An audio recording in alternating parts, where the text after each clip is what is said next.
أم مسلما أم مسلما أم مسلمة مسلمة مسلمة.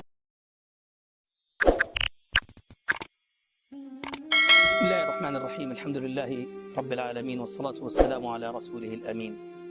أيها الأحبة، ورد عن النبي صلى الله عليه وسلم أنه قال: إن العبد ليحرم الرزق بالذنب يصيبه. يا الله، أبواب الرزق في السماء مفتحة. تجد أن الله جل وعلا يرزقك العافية من باب، وباب يرزقك فيه الرزق، وباب يرزقك فيه المال، يرزقك فيه الصحة، يرزقك فيه الهداية، يرزقك فيه بر الأولاد، بر البنات، بر الأبناء، يرزقك فيه صلة الأرحام. باب يرزقك فيه التوبة، باب يرزقك فيه الهداية، باب يرزقك فيه البركة، وهلم جراء. فتصيب الذنب الواحد، ذنب أنت تراه صغيرا جدا، ولكن هذا الذنب أغلق عليك هذا الباب الآن. وتصيب ذنبا آخرا فيغلق عليك بابا آخرا، وهلم جراء. أيها الأحبة، إننا نعبد ربا اسمه التواب، التواب الرحيم، الغافر، الغفور، الغفار، جل جلاله وتقدست أسماؤه.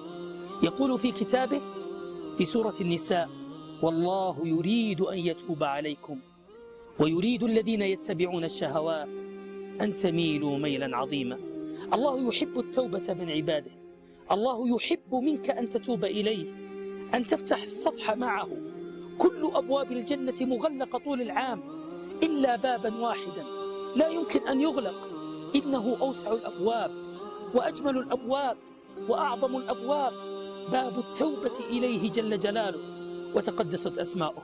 التوبة، وما أدراك ما التوبة، حياء عاصم، وبكاء دائم، ندم على ما فات، واستقبال لما هو آت، خلع ثياب الجفا ولبس لباس الوفا. التوبة إلى الله هي الأمر الذي يحبه الله. ينادي عباده فيقول: وإني لغفار لمن تاب وآمن وعمل صالحا ثم اهتدى. يا الله، في سورة النساء يفتح بابا للرجاء عظيم لك ولك ولي وللناس أجمعين، لكل من يسمع هذا المقطع الصغير. أقول له: يقول الله: ومن يعمل سوءا أو يظلم نفسه ثم يستغفر الله يجد الله غفورا رحيما. يا الله، إنه الله. من الذي يقبل التوبة؟ الله. ينادي في أعظم آية عند أكثر أهل العلم من آيات الرجاء، أعظم آية في الرجاء في فتح باب التوبة: إياك إياك إياك وإياك، إياك أن تظني أو تظن أن الله لا يغفر لك. لا، مهما بلغت ذنوبك، مهما بلغت سيئاتك، الله غفور، الله غفار، الله غفور، الله غفار، الله غافر الذنب وقابل التوب. يقول جل وعلا ويناديك: يا عبدا مملوكا لله جل جلاله. يناديك الله فيقول: قل يا عبادي الذين أسرفوا على أنفسهم لا تقنطوا من رحمة الله، إن الله يغفر الذنوب جميعا إنه هو الغفور الرحيم. ثم يقول لك، لي ولك وللناس أجمعين: وأنيبوا إلى ربكم وأسلموا له، وأنيبوا إلى ربكم وأسلموا له. ارجع، افتح صفحة جديدة. لا تظن أنك إذا تبت أنك لا ترجع إلى المعاصي أبدا. تب وستخطئ، ثم ارجع وتب وستخطئ، ثم ارجع وتب وستخطئ. إن الجنة للأوابين، والأواب هو الذي كلما أخطأ رجع وتاب وأناب. يقول الله جل وعلا: وأزلفت الجنة للمتقين غير بعيد.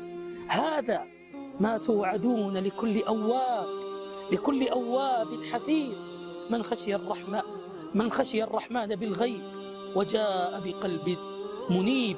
في النهاية أقول يا هذا، يا من عدا، يا من عدا ثم اعتدى ثم اقترف ثم انتهى ثم ارعوى ثم انصرف، أبشر أبشر أبشر بقول الله في تنزيله إن ينتهوا يغفر لهم ما قد سلف. اللهم اغفر لنا أجمعين وتب علينا يا رب العالمين وارحمنا برحمتك. اللهم من يرى هذا المقطع ومن ساهم فيه ومن أعان على نشره، اللهم فاغفر له ذنوبه كبيرها وصغيرها، جلها ودقها، عظيمها ودقيقها يا رب العالمين. اللهم اجعلنا من التائبين واجعلنا من التوابين، وأجب دعوتنا أجمعين وكل من قال آمين. السلام عليكم ورحمة الله وبركاته.